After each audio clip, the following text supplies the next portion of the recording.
اس کو بہرحال جو ہے اس سسٹم کو ختم ہونا چاہیے جو رٹے کا سسٹم ہے, اور اس کے ساتھ ساتھ ایکٹیویٹی بیسڈ لرننگ ہونی چاہیے جس میں پریکٹیکلز ہوں, جس میں بچہ فزیکلی انوالو ہو, کیونکہ ڈائمینشنز اب all over the world change ہو رہی ہیں. ٹھیک ہے, اب وہ بکش نالج جو ہے نا اس سے دنیا نکل کر آگے جا چکی ہے. کہنے کا مطلب ہے کہ تھیوریٹیکل جو ہے وہ بچہ زیادہ ہی لے لیتا ہے, تو ہم چاہتے ہیں کہ پریکٹیکل بھی زیادہ ہونا چاہیے بچوں کے لیے. کیا یہ پریکٹیکل کروایا بھی جاتا ہے اسکولز میں یا پھر بہت کم ہے, اس کی طرف رجحان کیوں نہیں جا رہا؟ نہیں, بلا شبہ میں جو دیکھ رہا ہوں, اور اس میں پرائیویٹ سیکٹر اور گورنمنٹ سیکٹر دونوں ہی برابر ہیں, کہ آج بھی جو ایکٹیویٹی بیسڈ اور پریکٹیکل بیسڈ لرننگ ہے وہ نہیں ہو رہی. ٹھیک ہے, بک سے ہی زیادہ تر ٹیچرز بھی اسی سے پڑھاتے ہیں اور اسی سے ہی بچوں کو یاد کرواتے ہیں اور اسی میں سے ایگزام جو ہے وہ کنڈکٹ کیا جاتا ہے. اچھا مجھے یہ بتائیے گا فاروق صاحب کہ ہم کہتے ہیں کہ بچہ جو ہے وہ فلانے XYZ اسکول میں جائے گا تو بھائی کیا پیسے ہیں اس کے, کیا ٹیچنگ سکلز ہیں, کیا ٹیچرز پڑھاتے ہیں, PTM ہوتا ہے روزانہ کی,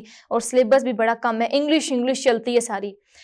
ہم کہتے ہیں کہ بھائی جتنا بچہ مہنگے اسکول میں جائے اتنا بھائی بڑا آدمی بن کر آئے گا. ہم کہتے ہیں کہ جو بچہ ہے اگر عام سے اسکول میں چلا جائے تو گلی محلے والا ہو جائے گا. یہ جو ایک کلاس بن چکی ہے اور یہ جو دو اسکولز کا ڈفرینس آ چکا ہے, گورنمنٹ اسکولز کا اور پرائیویٹ کا, اب میرے اشارہ اسی طرف جا رہا ہے. ہم کہتے ہیں کہ بچہ جو ہے وہ بڑا اسکول میں, مہنگے اسکول میں جائے گا تبھی بڑا آدمی بن کر آئے گا. کیا یہ جو ایک میں نے آپ کو دی ہے بات, کیا یہ کتنی ویلڈ ہے اور اس میں کتنی بات میں کتنا زور ہے؟ دیکھیں, اس میں ایک پہلے میں مثال دوں گا فن لینڈ کی. فن لینڈ میں ایز سچ پرائیویٹ اسکولنگ کا کوئی کانسیپٹ ہے ہی نہیں. اچھا, وہاں ٹوٹل گورنمنٹ کے اسکولز ہیں, اور وہ وہاں پہ میں ایک انٹرویو دیکھ رہا تھا تو وہ کہہ رہے تھے جی کہ آپ کس طرح انتخاب کرتے ہیں فن لینڈ میں اسکول کا اچھے کا. انہوں نے کہا جی فن لینڈ میں اگر کوئی ریموٹ ایریا میں ایک گاؤں میں بھی اسکول ہے اس کا اسٹینڈرڈ وہی ہے جو کیپٹل کے اسکول میں ہے, بالکل ایک چیز ہے. اور اس میں اب ہمارے ہاں کیونکہ بہاؤ بن چکا ہے اور یہ کئی دہائیوں سے ہے تو ہم اس بہاؤ کا حصہ بن چکے ہیں. یہ جو اسکولنگ کا گیپ ہے کہ جو پرائیویٹ اسکولز ہیں وہ یہ جو ہماری ایلیٹ کلاس ہے اس نے خود سے ہی اپنی کلاس کو ڈفرینٹ رکھنے کے لیے, اپنے بچوں کو عام بچوں کے ساتھ نہ بیٹھنے کے لیے وہ ایک کلاس کا گیپ کریٹ کیا ہے, مہنگی اسکولنگ سٹارٹ کی ہے. لیکن اگر ہم اس کا آؤٹ پٹ دیکھیں تو بالکل وہی ہے جو گورنمنٹ اسکول سے پڑھا ہوا بچہ ہے, کوئی زیادہ ڈفرینس نہیں ہوتا, پڑھا لکھا جاہل بن جاتا ہے. جی بالکل ایسا ہی ہے. تو اس میں بلکہ یہ ہے کہ اگر ہم بہت زیادہ ایلیٹ اسکول کی بات کریں تو وہ تو پاکستانی جو سلیبس ہے اسپیشلی اور بعض اوقات کریکولم اس کو بھی اگنور کر دیتے ہیں. وہ سارا آکسفورڈ لیول کا ہوتا ہے جس میں دیکھیں میں اکثر بات کرتا ہوں کہ ایجوکیشن کے تھرو ہم نے اس ملک کے ساتھ افیلیشن قائم کرنی ہے. ایجوکیشن کے تھرو ہم نے اپنی کسٹمز اور ٹریڈیشنز اگلی نسل تک پہنچانی ہے. ہم ریپرزینٹ کر رہے ہیں نا. لیکن وہ والے اسکولز ہیں نا اس میں پاکستانی کلچر ہوتا ہی نہیں. اچھا, ہوتا ہی نہیں ہے. وہ انگلش کلچر میں ہی وہ بچہ پڑھتا ہے اور پھر وہ انگلش کنٹریز میں ہی چلا جاتا ہے. ٹھیک, تو وہ پھر یہاں کا انسان نہیں رہتا میرے خیال میں. بالکل صحیح بات کر رہے ہیں آپ. مجھے بتائیے گا کہ کیا آپ کے خیال میں اولاد کی پرورش کرنا ایک آسان عمل ہے, آسان یہ جو ہے چیز ہے؟ دیکھیں یہ بہت مشکل کام ہے پرورش کا.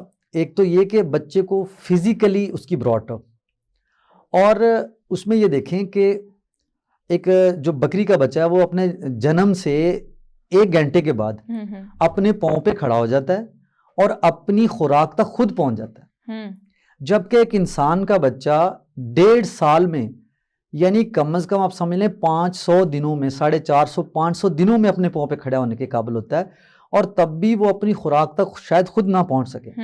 تو ماں باپ کو پل پل اس کی پرورش کے لیے اپنا جو ہے وہ ڈیووٹ کرنا پڑتا ہے. یہ تو ہے اس کی فزیکل براٹ اپ.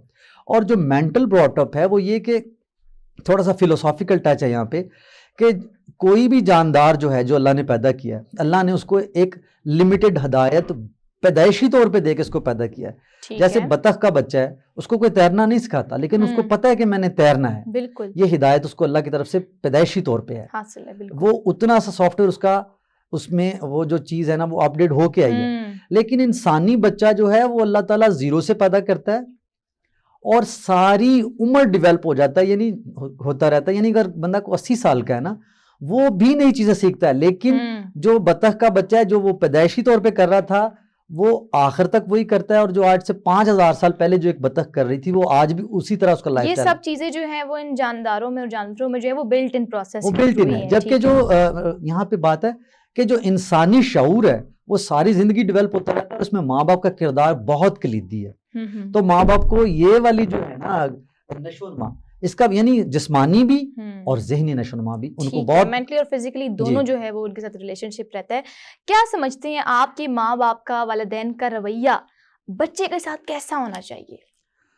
دیکھیے یہ بہت بڑا کمپلیکس سوال ہے, بہت کمپلیکس ہے, کیونکہ کچھ لوگ جو ہیں وہ بہت زیادہ ایکسٹرا آرڈنری فرینڈ شپ رکھتے ہیں جو کہ اچھی بات ہے. کچھ لوگ بہت زیادہ ایکسٹرا آرڈنری پابندیاں لگا دیتے ہیں, بڑا اسٹرکٹنیس والا رکھتے ہیں. کچھ لوگ درمیان میں نکل آتے ہیں جو کہ اسٹرکٹنیس بھی رکھتے ہیں اور پھر جو ہے وہ شفقت بھی رکھتے ہیں. تو آپ کیا کہتے ہیں کیسا رویہ ہونا چاہیے؟ دیکھیے ہر کام میں میانہ روی, یہ لائف ایکسپیریمنٹس بھی یہی شو کرتے ہیں, ہمارا دین بھی یہ بتاتا ہے کہ ہر چیز میں میانہ روی ہونی چاہیے. یعنی اب یہ میں نے جو چلڈرن سائیکالوجی پہ لوگ کام کر رہے ہیں, میں نے ان سے سنا ہے, انہوں نے کہا جی جو بچے زیادہ فیسیلیٹیٹڈ ہوتے ہیں اور پیرنٹس یہ سمجھتے ہیں کہ ہم انہیں ہر چیز مہیا کر رہے ہیں, اگر آپ ان سے پوچھیں تو ایسے بچوں کو سب سے زیادہ شکایات اپنے ماں باپ سے ہوتی ہیں. ٹھیک ہے. دوسرا یعنی یہ جو پریویلیج کلاس ہے, اور دوسرا جو سخت رویے والے ہوتے ہیں ماں باپ, ان کی وجہ سے بچے کی جو ہے نا انٹرنل پرسنالٹی, جو اس کے پرسنالٹی ٹریٹس ہیں وہ دب جاتے ہیں. تو یہ جو درمیانہ راستہ ہے, اور پھر یہ بھی فلیکسیبل ہے. یہ دیکھیں محسن صاحبہ کہ ایک جیسا آپ لائن نہیں بنا سکتے, یعنی کہیں پہ آپ کو تھوڑا مائلڈ رویہ اختیار کرنا پڑتا ہے اور کہیں پہ آپ کو اسٹرکٹنس بھی, وہ اکارڈنگ ٹو دا سچویشنز ہوتا ہے. دیکھیں بہت سارے جو بچے ہیں وہ اپنے پیرنٹس سے اتنے اٹیچ ہو جاتے ہیں کہ وہ یہ اپنے بات ایزیوم کرتے ہیں کہ ہم نے جو آج یہ بات کی ہے, یہ میں نے یہ چیز سیکھی ہے, تو یہ جا کے میں اپنے پیرنٹس سے کروں گا. آج جو میں نے بات فلانے ٹیچر سے اس طرح کیا, فلانے ٹیچر نے مجھے ڈانٹ دیا, ایسے ہو جاتے ہیں. اسکول میں بہت سے واقعات ہو جاتے ہیں کہ بچہ گر جاتا ہے, چوٹ لگ جاتی ہے, اور بہت سارے مسائل ہو جاتے ہیں جو کہ بچہ جو ہے وہ اپنے پیرنٹس سے شیئر کرنا چاہتا ہے, لیکن جو ہمارے ورکنگ پیرنٹس ہوتے ہیں ان کے پاس ٹائم نہیں مل پاتا ہے, اور بچہ جو ہے وہ اپنے پیرنٹس سے اس طرح سے وہ بات نہیں کر پاتا ہے. اس کو کیا سمجھتے ہیں کہ اس چیز کا کیسے حل نکالا جائے؟ کیونکہ جب بچہ اپنے دل کی بات پیرنٹ سے نہیں کرے گا, اپنے باپ کو اپنا دوست نہیں سمجھے گا, یا باپ اس کو اپنا دوست نہیں بنانا چاہے گا ڈیو ٹو ہز جو ہے بزی روٹین, تو میرا یہ خیال ہے کہ تبھی بچہ جو ہے وہ گھر سے باہر نکلتا ہے اور غیر جو ہے نا مصروف ہونا شروع ہو جاتا ہے, غیر ضروری مصروفیات اس کی شروع ہو جاتی ہیں. آپ کیا کہتے ہیں, کتنی یہ بات درست ہے؟ یہ بالکل 100% ہے محسن صاحبہ. دیکھیے کہ اس کی بہت بڑی مثال ہے ہمارا ویسٹ ہے. ویسٹ میں پیرنٹس کے پاس نہیں وقت ہوتا تو ان بچوں کی اس طرح کی اٹیچمنٹ اپنے پیرنٹس کے ساتھ ہوتی ہی نہیں ہے. اور جو انسان ہے اس کو کہا جاتا ہے سماجی یا معاشرتی حیوان, سوشلائز کرنا چاہتا ہے, اور سب سے زیادہ سوشلائز کا حق اس کا اپنے پیرنٹس کے ساتھ ہے. لیکن جب وہ 2 بجے اسکول سے واپس آ جاتا ہے, اسے اپنے پیرنٹس نہیں ملتے جو 9 to 5 کی جاب کرتے ہیں, تو دیکھیں انسانی ذہن اور انسانی بچہ اسپیشلی ہر وقت سیکھ رہا ہوتا ہے. اگر وہاں پہ پیرنٹس جنہوں نے پازیٹیو اس کو سکھانا تھا وہ موجود نہیں ہے, وہ سیکھے گا اور سیکھے گا نیگیٹیوٹی سیکھے گا. آپ کیا سمجھتے ہیں کہ جو بچوں کے جو دوست یار ہوتے ہیں, کیا ہمیں بچوں کو لمیٹڈ دوستوں کے ساتھ چھوڑنا چاہیے, یا پھر بچوں کو بتانا چاہیے کہ آپ نے ایسے دوستوں کے ساتھ فرینڈ شپ کرنی ہے, یا آٹومیٹکلی جو بن گئے دوست وہ بن گئے؟ کیونکہ بعض اوقات ہم دیکھتے ہیں کہ جب اچھی دوستی یاری ہو جاتی ہے آپ کے ساتھ, تو اگر 5 بچوں کا گروپ ہے نا, اور اس ایک گروپ میں 5 بچے ہیں, تو 2 تو ڈیفینیٹلی کسی غلط راہ میں نکل جاتے ہیں, یا وہ جو 2 خراب ہوتے ہیں وہ باقیوں کو بھی کر دیتے ہیں. تو کیا ایک لمٹ سیٹ کرنی چاہیے بچوں کی فرینڈ شپ کے حوالے سے, یا ان کی برین واشنگ کرنی چاہیے؟ یہ تو بہت ضروری ہے. دیکھیں میں نے بہت سے پیرنٹس ایسے دیکھے ہیں جو بڑے کانشیس اس حوالے سے, اور وہ جو ان کے بچوں کے فرینڈز ہوتے ہیں نا, وہ کانشیس پیرنٹس ان بچوں سے بھی فرینڈ شپ کر لیتے ہیں تاکہ ان کی مینٹیلٹی کا بھی پتہ ان کو چلتا رہے, اور وہ ان سے ان کانٹیکٹ رہتے ہیں. بالکل. تو یہ جو ہے والدین کو بڑی نظر رکھنی چاہیے. جیسے ابھی بات ہو رہی تھی نشو و نما کی, تو یہ بھی نشو و نما کا حصہ ہے کہ ہم ان کا پیئر گروپ جو ہے وہ چیک کریں کس قسم کے بچوں کے ساتھ وہ آج کل اٹھ بیٹھ رہے ہیں. اور یہ 100% یعنی اس میں تو کوئی شک ہی نہیں ہے جو صحبت ہے اس کا اثر ہوتا ہے. بالکل ایسا ہی ہے.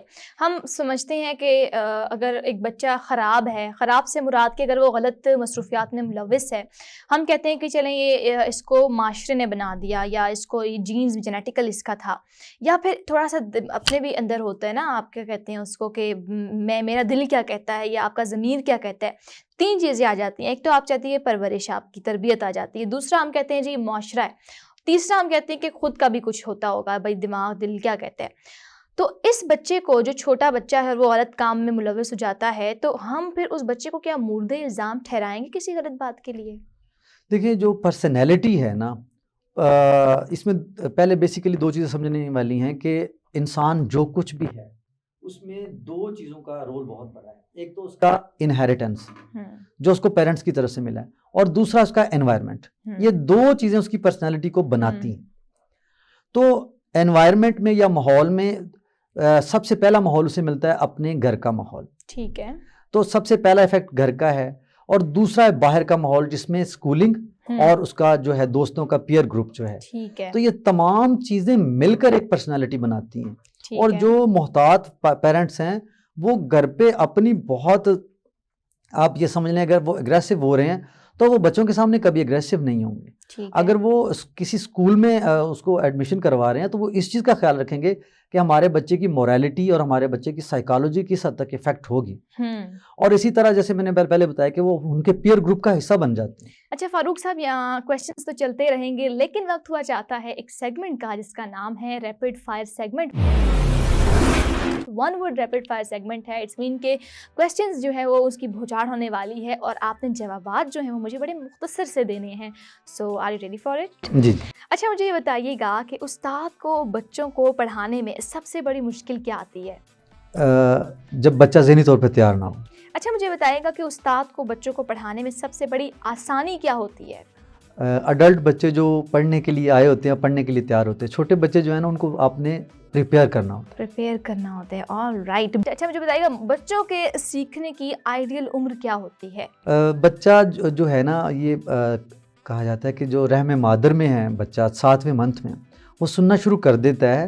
اور اس حوالے سے پھر جو جیوز اور اسرائیلی ہیں وہ پیرنٹس مل کے اور میتھمیٹکس اونچی آواز میں کرنا شروع کر دیتے ہیں. تو لیکن آئیڈیل اگر ایجوکیشنل پوائنٹ آف ویو سے کریں اسکولنگ کے تو 5 سے 14 سال کی عمر. ٹھیک ہے. بچوں کی درسگاہ کے انتخاب کی پہلی شرط کیا ہے؟ وہ یہ کہ بچے کو اپنا آپ ڈسپلے کرنے کا موقع ملے اور بچے پہ ذہنی دباؤ نہ ہو. All right. مجھے بتائیے گا کہ بچوں کی تربیت کے لیے والدین کو سب سے بڑی مشکل اور سب سے بڑی آسانی کیا آتی ہے؟ جب بچہ آپ کی کمپنی میں بیٹھنا نہ چاہے. ٹھیک. اور سب سے زیادہ، یا ہم کہیں کہ آسانی کون سی ہوتی ہے؟ جب بچہ آپ کو سب سے زیادہ اپنا ہمدرد، سب سے بڑا ہمدرد سمجھے. اچھا مجھے بتائیے گا کہ تعلیم کا سب سے بڑا معیار کیا ہوتا ہے؟ شعور آ جائے. اچھا مجھے بتائیے گا کہ بچے کا سب سے بڑا معلم ماں ہوتی ہے، باپ ہوتا ہے، یا پھر استاد؟ اگر آپ مجھ سے پوچھیں تو پھر ماں. کیا بات ہے. یہیں پر ہمارا ریپڈ فائر سیگمنٹ جو ہے وہ اختتام کو پہنچتا ہے. بیک ٹو دا کویسچن، سوالات کی طرف بڑھتے ہیں. اب مجھے بتائیے گا فاروق صاحب کہ آج کے دور میں والدین کے فرائض کیا ہوتے ہیں اپنے بچوں پر، آج کے دور کی اگر بات کی جائے تو؟ دیکھیں ہمارا دین جو ہے نا وہ بیسیکلی کہتا ہے کہ آپ کو سب سے پہلے اللہ اور رسول کا تعارف جو ہے نا بچے کو کروانا ہے.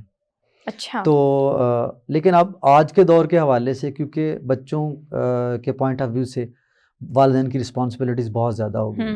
اب پہلے تو یہ تھا کہ بچوں کو صرف کھلانے پلانے کی تھی، اب انہیں ایک لائف سٹینڈرڈ دینے کا بھی ہے. اچھا. یعنی اب ان کو ایک لگژری کا تھوڑا سا ٹچ بھی دینا ہوتا ہے. اور پھر جس طریقے سے سوشل میڈیا اور دیگر ذرائع جو ہیں جن میں بچہ انوالو ہو سکتا ہے اس سے محفوظ بھی رکھنا ہے، اور ان کی جگہ پہ. اچھا آپ کیا سمجھتے ہیں کہ یہ والدین کے اوپر ہی سارے رول ہوتے ہیں بچے کو سنبھالنے والا؟ یہ جو باقی جو چچا ہوتے ہیں، ماموں ہوتے ہیں، خالائیں ہوتی ہیں، پھپھیاں ہوتی ہیں، یہ کدھر ہوتے ہیں؟ دیکھیں اگر تو کوئی مخلص ہے ویسے تو ٹھیک ہے، اس کی مہربانی، لیکن ایکچوئل اس کی ذمہ داری پیرنٹس پہ ہی ہے. ان کے اوپر ذمہ داری نہیں ہے. اچھا مجھے بتائیے گا کہ اگر دیکھا جائے کہ آج کی اگر بات کی جائے اور کچھ عرصہ پہلے کی بات کی جائے کہ آج کے ہمارے استاد اور والد صاحب کی جو شفقت ہے یا ایک احترام ہوتا تھا اور پرانے اگر کچھ عرصہ پہلے چلے جائیں اور وہاں کے ہم دیکھیں یہ استاد کا لیول اور والد صاحب کا لیول تو وہ ذرا ڈفرینٹ ہو چکا ہے اس طرح سے کہ پہلے زمانے کی اگر بات کی جائے تو جو بچہ تھا وہ کوئی بھی برے کام کرنے سے جو ہے وہ یا تو اس کو گھبراہٹ سی ہوتی تھی یا وہ ڈرتا تھا کہ اگر میں یہ کروں گا تو پکڑا نہ جاؤں, والد صاحب نہ دیکھ لیں, استاد کیا کہیں گے یا گلی کے لوگ کیا کہیں گے یا نیبرز کیا کہیں گے.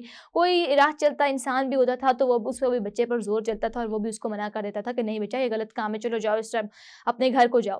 تو اب اگر بات کی جائے اس سینیریو میں دیکھا جائے کہ اگر کوئی بچہ ہے وہ برا کام کر رہا ہے تو وہ سر عام برائی کرتا ہے, تو اس کے حوالے سے اس پر آپ کیا روشنی ڈالنا چاہیں گے کہ کیا یہ ہم جو اس وقت کا جو سسٹم ہے یہ تنزلی کی طرف جا رہا ہے, اور اگر تنزلی کی طرف جا بھی رہا ہے تو اس کو ہم اچھی طرف کس طرح جو ہے وہ ڈائیورٹ کر سکتے ہیں؟ دیکھیں جیسے کہتے ہیں نا کہ انسان ایک مطلب جو دنیا ہے وہ گلوبل ولیج بن رہی ہے, تو جو علاقائی رسم و رواج, علاقائی ویلیوز, ایک لحاظ مروت, وہ بھی سمٹ کر گلوبلائزیشن کا شکار ہو رہا ہے. اب جو پوری دنیا میں رویے ہیں نا وہی رویے عام ہوتے جا رہے ہیں. یعنی پہلے ایک مروت کا اور لحاظ کا رویہ یہ تھا کہ محلے کا کوئی بڑا بزرگ بھی آپ کو کچھ کہہ رہا ہے تو آپ سنتے ہیں, آپ پازیٹیولی رسپونڈ کرتے ہیں. لیکن اب مغرب کا رویہ تو یہ ہے کہ اگر پیرنٹس بھی سختی کر رہے ہیں تو پولیس کو بلوا لیں. تو وہ یہ جو ایک رجحان ویسٹرنائزیشن کا اور گلوبلائزیشن کا ہے نا, اس نے ہمارے رویوں کو بھی افیکٹ کیا. اور جی بتائیں. اور اس کی وجہ سے اب بچہ سمجھتا ہے کہ میں کیوں سنوں بھائی, اور جب یہ چیز آ جاتی ہے تو پھر ظاہر ہے اس کی تربیت بھی اس طرح سے نہیں ہو پاتی. فاروق صاحب آپ کا بے حد شکریہ, آپ کی تشریف آوری کا بہت شکریہ. اچھا جانے سے پہلے چونکہ اب ٹائم بھی کافی زیادہ ہو چکا ہے اور بڑا اچھا پروگرام گپ شپ رہی ہے ہماری, تو میں آپ سے ایک درخواست کروں گی کہ جانے سے پہلے ہماری ینگ جنریشن کے لیے آپ کی طرف سے کیا پیغام ہے؟ دیکھیں جو پیرنٹس ہیں, میرا نئی جنریشن کو یہ پیغام ہے کہ جو پیرنٹس ہیں وہ ان راستوں سے گزر کر کسی منزل پہ پہنچ چکے ہیں. وہ جانتے ہیں نشیب و فراز, اچھائیاں برائیاں, تکالیف, پریشانیاں. تو جب وہ آپ کو نصیحت کریں تو خدا را ان کی نصیحت پہ دھیان دیں. میرا ان کو یہی پیغام ہے. کتنا اچھا پیغام دیا ہے. ناظرین امید کرتی ہوں کہ آپ کو آج کا پروگرام بہت پسند آیا ہوگا اور بہت کچھ آپ کو سیکھنے کو ملا ہوگا, اور یقیناً کہ جو کویسچنز آپ نے مجھے بتائے تھے, جو کویسچنز کامنٹ سیکشن میں آتے ہیں ہمارے پاس اور جو ہمارے ڈی ایم میں آتے ہیں, وہ ہم نے کوشش کی ہے میں نے کہ میں اس کو کور کروں اور آپ کے سوالات کے جوابات بھی ملیں. اگر کوئی اور کیوری ہو یا کوئی بھی ایسی پریشانی یا کوئی سوال آپ کے مائنڈ میں آئے تو کامنٹ سیکشن میں لازمی کیجیے گا. ٹل دین ٹیک کیئر. اللہ حافظ.